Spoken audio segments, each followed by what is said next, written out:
finding someone who's not only living in your house, but also planning surgery on you. There has been so many terrifying cases of frogging, and if you don't know what frogging is, it's the act of an intruder living inside your home. Lifetime is coming out with a series that is filled with cases of frogging, which I totally recommend that you guys watch. But I want to start with a frogging case that gives me the absolute chills. This is called The Secret Surgeon. So this newlywed couple, James and Brittany Campbell, decided to move with their 2 kids to Honolulu, Hawaii after getting married in Vegas. They moved to the suburbs together and are thrilled to be starting their new lives. It's super important to note that above the bathroom at their new house, there was a crawl space attic. Well, June of 2019 is when it all began. Brittany liked to watch makeup tutorials on YouTube as she would get ready and do her makeup and hair in the morning. And while she was doing this one day, she heard the front door slam just out of nowhere. All throughout that evening, she continued to hear the door open and close. She had asked James if he had locked the door, and he had said yes, but she still made him go downstairs and check, and he found the door unlocked. This caused a bit of an argument between the newlyweds, and she found herself starting to get more and more obsessive about checking the locks and making sure everything was safe at night. She said that she felt like she was going crazy, and James was pretty dismissive about the whole thing. Oh, James. But Brittany was fixated on this. Well, eventually one day while James was playing the piano at the house, he sees a shadow of a person walk past him. But James was like, maybe this is just someone being nosy outside. Well, a few days later, James was at home with the kids and he noticed that there was a strange message for him left on his desktop calendar, which stated, "Do as I did, choose a home, clean it, set up all devices." This story gets way scarier. Go to the next part.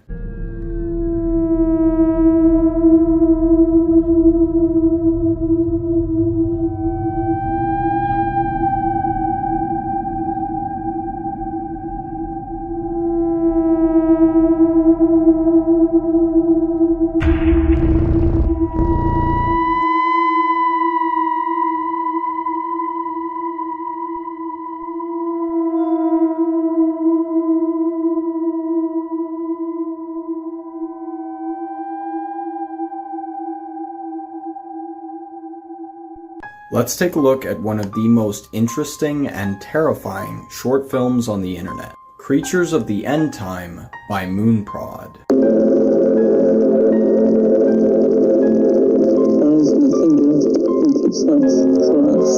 The video begins by showing us footage of a terrifying gargantuan creature walking slowly across the horizon. The creature is followed closely by a massive tornado which it is completely unfazed by, a demonstration of its immense power and size. The camera then pans around to show us a deserted town. Throughout the town, we are exposed to a multitude of mysterious humanoid shadows that appear to have been separated from their owners. These shadows could just be symbolic, representing a happier time now lost to us. However, they also bear a striking resemblance to the so-called death shadows that can be found after the usage of a nuclear bomb.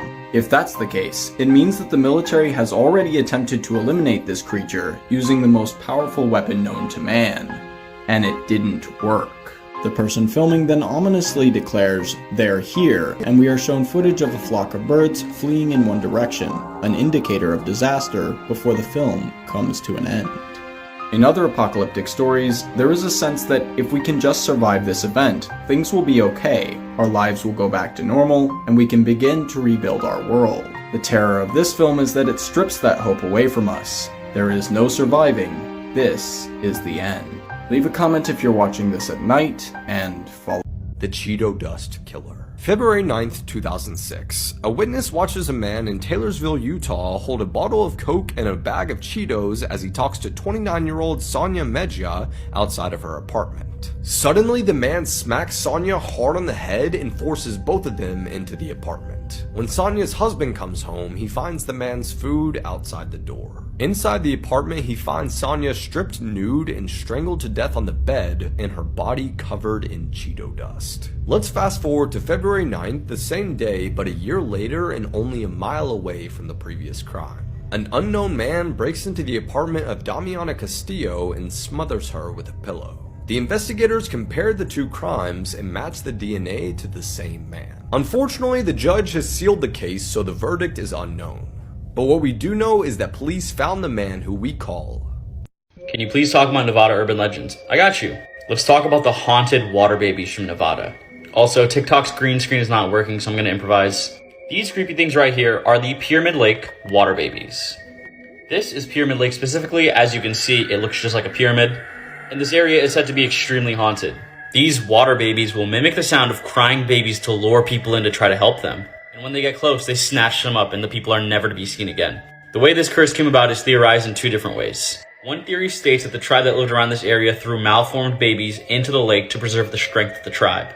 The other theory associated with this legend says that a tribesman fell in love with a mermaid, brought her back to the village, and they didn't accept her. Because they didn't accept her, she cursed the entire area. And with the curse came these dangerous spirits of the water babies that would lure people into the water and end them. So if you're in Nevada and you hear crying around a body of water, double check that. Let me know what you guys think about this in the comment section below or what you want to see next.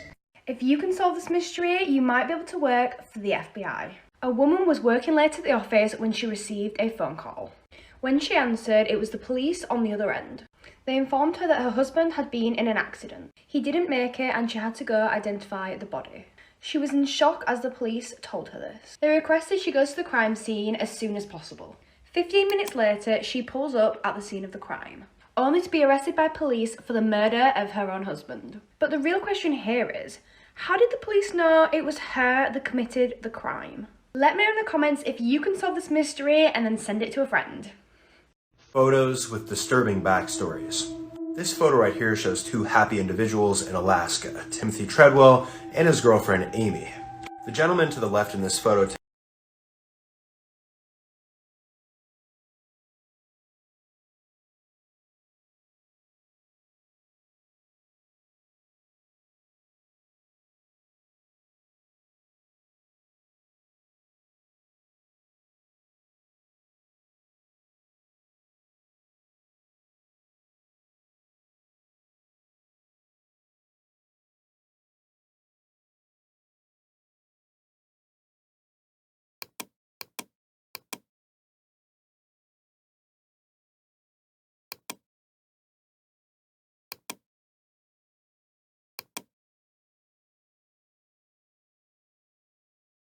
dedicated the last 13 years of his life to protecting bears as well as their natural habitat. But for him, protecting the bears wasn't enough, and in fact, he actually decided to go and live in the Alaskan wilderness and try to befriend the bears. This included touching them, getting up close to them, places that you probably don't want to be. His girlfriend Amy, on the other hand, was pretty scared of bears, but she still followed Timothy throughout this whole entire ordeal. In any event, Timothy ended up biting off more than he can chew, and a bear attacked him and ate him. Timothy tried to save Amy, but this did not work, and Amy was later eaten by a bear, the same bear. This entire ordeal was actually caught on recording. There's a 6-minute long recording, however, this has not been released to the public. While Timothy was being attacked, Amy tried to fight the bear off with a frying pan, however that didn't work, and inevitably, both of them lost their lives. Romans used to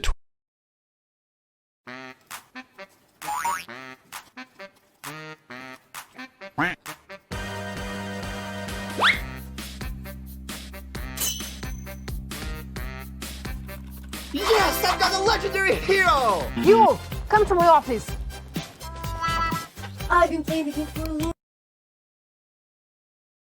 Romans used to torture people by having goats lick their feet. The goats like salt, so they would soak their feet in salt water. There's a type of mushroom that can grow on small bugs and control them. Owls can't be choked, so this means that someone had to try and choke an animal on more than one occasion and they failed. At any moment, a nearby star could possibly become a gamma ray burster and point a jet of radiation at the earth that would vaporize us instantly. Moray eels have a second set of jaws and teeth inside their throat. They latch onto prey with their primary jaws, then the second set can move forward and either latch on and pull the prey down their throat or eat away at the larger prey without having to let go. In 1977, the average life expectancy in Cambodia was 18.91 years. On average, about 30 people die in the US annually because of elevators. Less than 5% of the ocean has been explored by humans. There was a fad for eating mummies. It turned out there was a limited supply of mummies, so people started making mummies for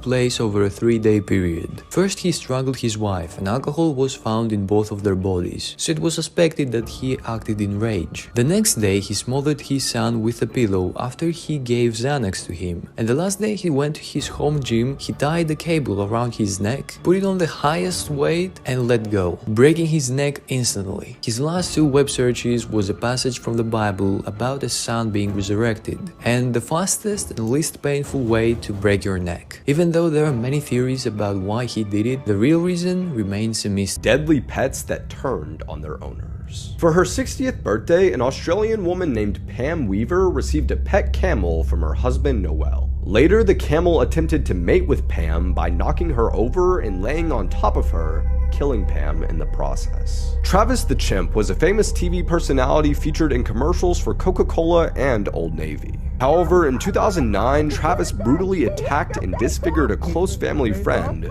Charlotte Nash, resulting in the chimp being shot to death. In summer of 2009, a couple was charged with third-degree murder and manslaughter after their pet Burmese python slithered out of its cage and strangled their 2-year-old daughter to death. In 2005, a South African man named Marius Els adopted a baby hippo after rescuing him from a river. They lived together for 6 years until the hippo dragged Els into that same river and ate him alive.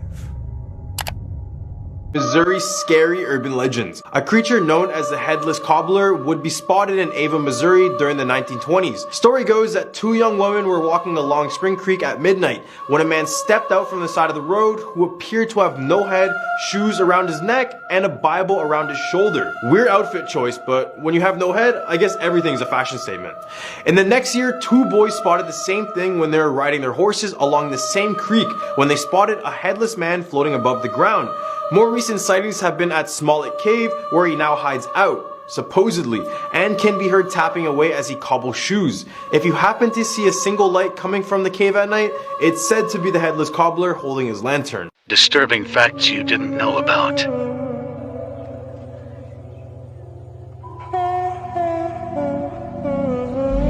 When getting laser eye surgery, you can smell the parts of your eyes being shaved down. During the French Revolution, where the guillotine was introduced, the people to be executed fought to be first, as the blade would dull after multiple uses and wouldn't cut a head clean off at the first attempt. Do you know someone who loves to sing? Summer loved singing. She would sing all the time, in the garden, in the car, at school. The other students found it annoying. Her mother would always tell her to sing quietly as the neighbors complained constantly about the noise, but Summer didn't listen, until one evening she was singing in her garden, when all of a sudden no noise was coming out. Summer had lost her voice, or so she thought. Summer had accidentally swallowed her own tongue from singing too much.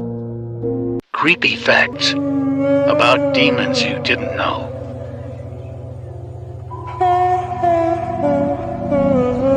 If you wake up with random cuts or bruises, it could have been the demons.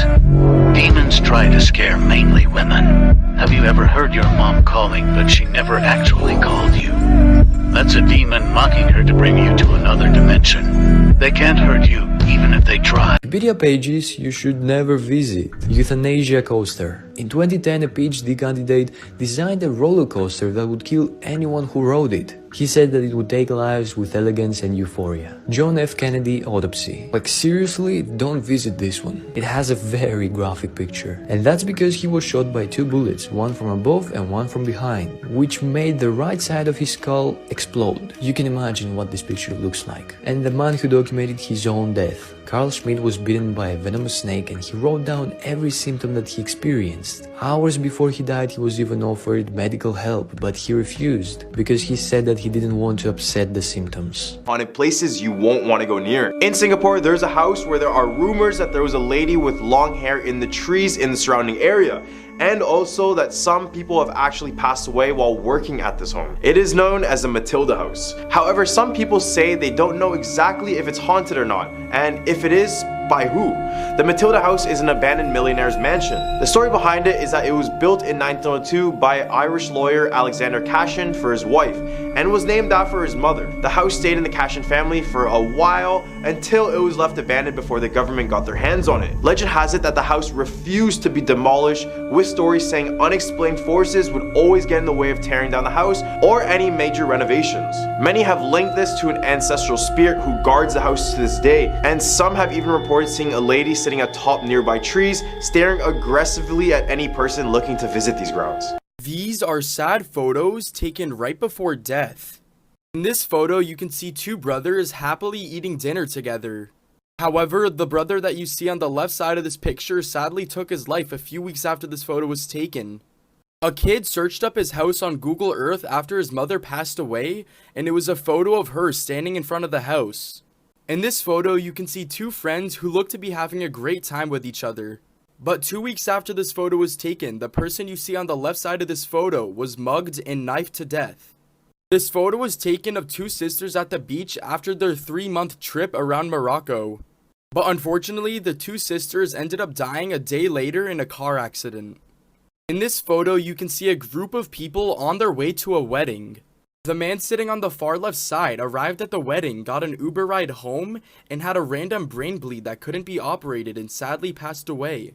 The urban legend of Death Crash. According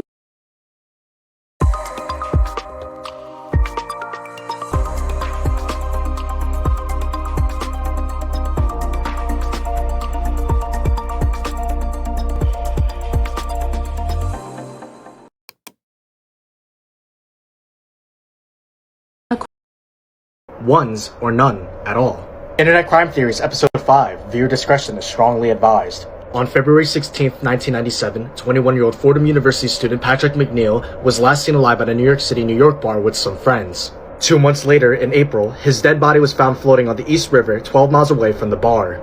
An autopsy revealed several abnormal findings. He had ligature marks around his neck. He had horsefly larvae in his groin area, which meant that his body was kept indoors at room temperature. Skin slippage, which develops in a dead body when submerged underwater for a day, was absent, and he was found floating face up, which is extremely rare for drownings. New York City detective turned private investigator Kevin Gannon worked on this case and promised the McNeil family that he would never give up finding justice for their son. He enlisted Detective Anthony Duarte and criminal justice professor Dr. Lee Gilbertson, two well-respected and highly trusted experts in the field of criminology, to find the culprit. What they uncovered in their investigation, however, was the plausible work of serial murder. From the late 1990s to as early as 2017, 45 white college-aged men were found drowned in bodies of water across 11 states in the Northeast and in the Midwest, often after being intoxicated. They were typically popular, athletic, intelligent, and financially privileged. The craziest similarity, however, was that smiley graffiti was found in 22 of the total suspected killings. Some of these smiley faces had devilish horns, like an evil, happy, smiley man, Gannon once stated. Given the consistent presence of the smiley face, the vast area of where the dead bodies were found, the victims' social status, and the fact that some of the men were strong swimmers, the theory believed that they were not accidental drownings, but rather other works of multiple perpetrators, possibly a gang, who murdered them out of jealousy, which is also known as envy killing, and dropping their bodies into bodies of water. Additionally, some of the crimes co-occurred during the same night, strengthening the idea that multiple criminals are on the same team wanting to commit killings. Lastly, the Native American word Sinsinawa, which translates to rattlesnake, was found near some of the smiley faces, which detectives considered another strange rarity in their findings.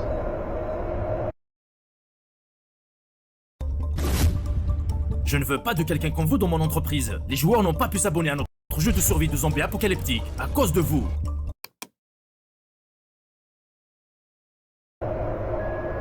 However, there are, without a doubt, critics of the smiley face murder theory. While there are similarities between the cases of the drowned young men, critics claim that it is not supported by concrete evidence, and the majority of the deaths have been officially classified as accidental drownings. In a 2010 report titled Drowning the Smiley Face Murder Theory, made by the Minneapolis, Minnesota-based research organization, the Center for Homicide Research, they argued 18 different reasons why the smiley face murder theory is fraudulent. Here are some of the reasons. Number 1. Some of the smiley graffiti found at the crime scene had been there years beforehand, while others were discovered years later. And like stated earlier, none were found at all. Therefore, there is a time-order problem with the finding of these faces. Number 2. Graffiti is everywhere. Smiley face can be found in many areas where graffiti is spray painted since it's so easy to make a smiley face. And because of that, the report argues that smiley faces are unrelated to the proposed killings. Number 4. The word Sinsinawa is commonly found in Midwestern states, in business names and street names, which is irrelevant to the massacre. Number 6. There's a lack of evidence of trauma in the victims. Besides McNeil's case, the 44 other students had no signs of physical trauma found in their autopsies. Number 7. Homicidal drowning is scarce. Number 9. It takes a genius to murder someone, dump their body in a body of water, and not have at least one massive sign of trauma found in their autopsies.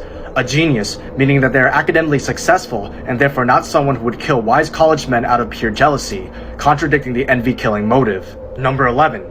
All men were drunk during the cold winter night times, 2 environmental factors that significantly increases the likelihood of drowning intoxicated. In fact, in numbers 13 and 14, police in college cities such as La Crosse, Wisconsin have stopped over 50 drunk men from falling into bodies of water during the winter time, documenting the commonality of accidental intoxicated drowning. Despite these criticisms, the smiley face murder theory continues to gain traction among some of the members of the public and a few private investigators. Some families of the victims have also come forward to support the theory and have called on law enforcement to reopen the cases and investigate them as homicides. On the other hand, the debate surrounding the idea is still ongoing, and it is important to note that the theory is not widely accepted by law enforcement agencies nor mainstream media. But I leave the question in your hands. Was there ever a smiley face serial killer? Leave your thoughts in the comment section below. The urban legend of The Bloody Bridge. It was 1854, and 2 young friends had secured gainful employment as mule drivers for the canal boats. Jack Billings worked on a boat named Daisy, and Bill Jones for the Minnie Warren, a vessel named after the captain's beautiful daughter. Both men were head over heels for the later canal boat's namesake. But there could be only one suitor, and before long Jack Billings began to emerge as a clear victor in the contest for Minnie Warren's heart. Losing to Jack began to enrage Bill. It didn't help when Jack and Minnie would do disgusting little things like blowing each other kisses as they passed each other along the canals. In June of 1854, both the Daisy and the Minnie Warren were docked in the tiny village of Cossack. Jack and Minnie decided to use the free evening to go out for dinner and attend a party. As they were returning late that night and enraged, crazed and probably drunk, Bill Jones jumped out from behind the pillar of a bridge. Before they could comprehend what was happening, Bill swung his axe and decapitated Jack Billings. Legend says that after belting out a heart-wrenching scream, Minnie fell into the water, though how anyone can be sure she wasn't pushed remains a mystery. Regardless of how she wound up in the river,